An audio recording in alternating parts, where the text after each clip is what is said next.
My little Kirschwassers.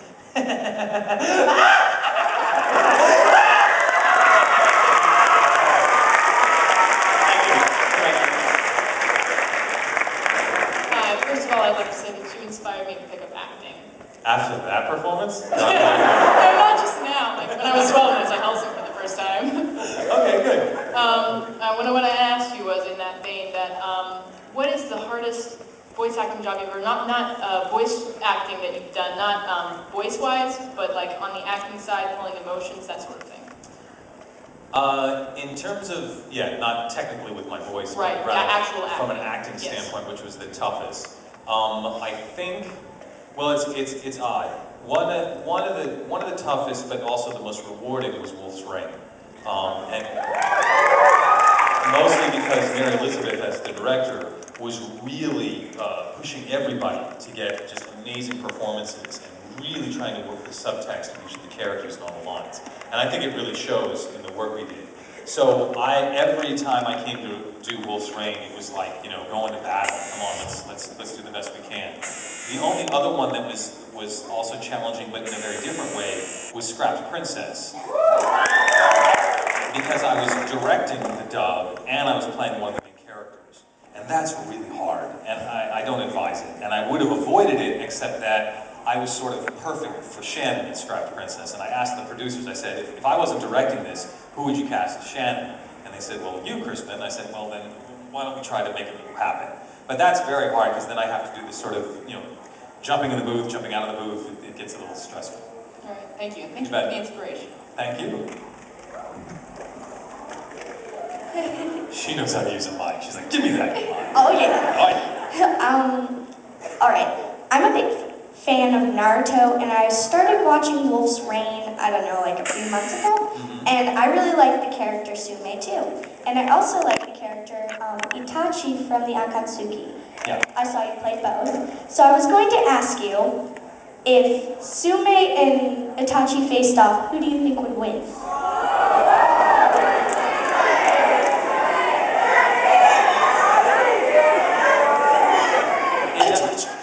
It all depends if Itachi can do his Sharingan. Then, if you can make him look in his eyes, I think Sume's sort of done with. Yeah. I mean, he's just a wolf. Yeah. He's a strong wolf. Any wolf can jump like 4 or 5 stories. Oh my God.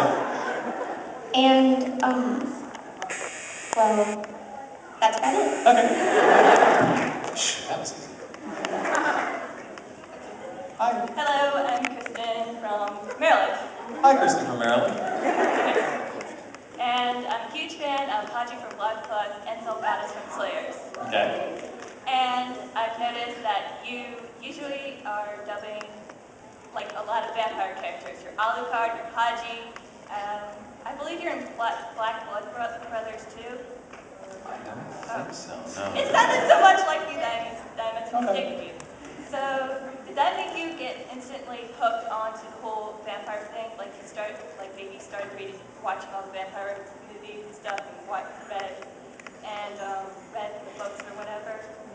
Well, I didn't become interested in vampires just because I was playing characters. I started out playing Alucard. It was my first character that I got cast as when I first came to LA, because I started in New York, and then when I moved to LA, Alucard was sort of my first big role in LA. And that really changed sort of the type of characters I got cast as. I suddenly started getting cast as these sort of big, heavy, dark characters in ways that I hadn't before when I was in New York. And I really liked Haji.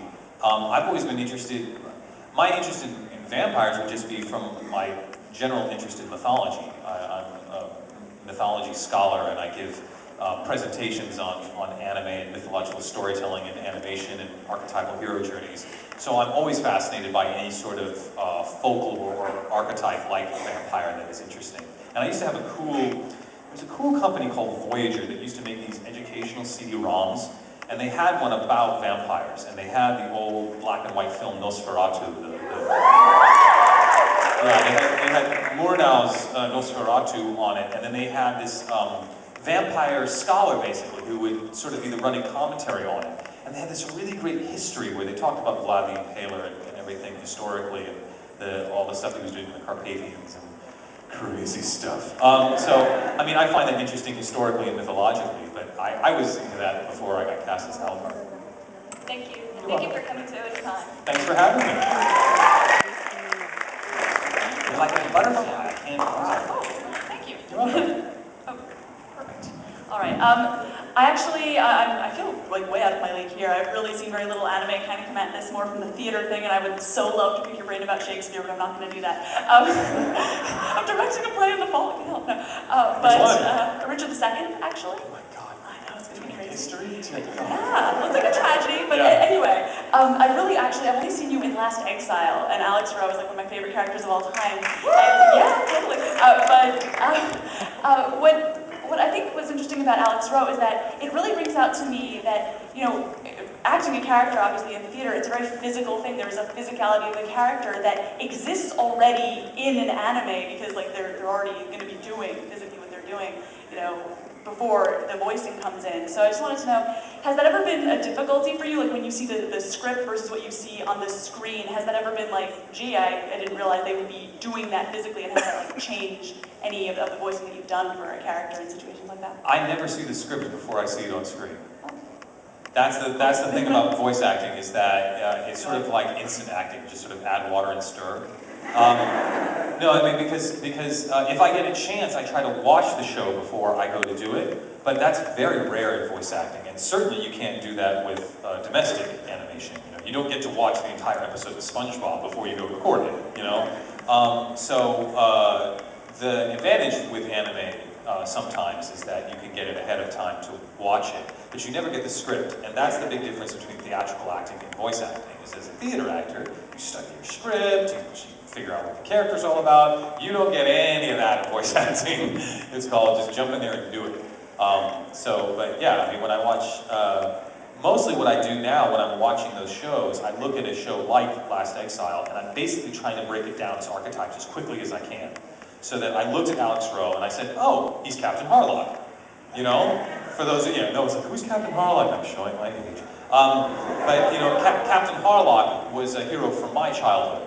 And he had this, you know, unstoppable ship, the Arcadia. And so now we have Alex Rowe, who has the Sylvania, which is an unstoppable ship. And I look at it and I go, I get it, it's Harlock, so I understand the archetype sort of instantly.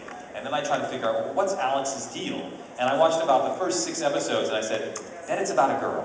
I have a feeling it's about a girl. And I was right. Whereas with something like Witch Hunter Robin, when I was watching Amon,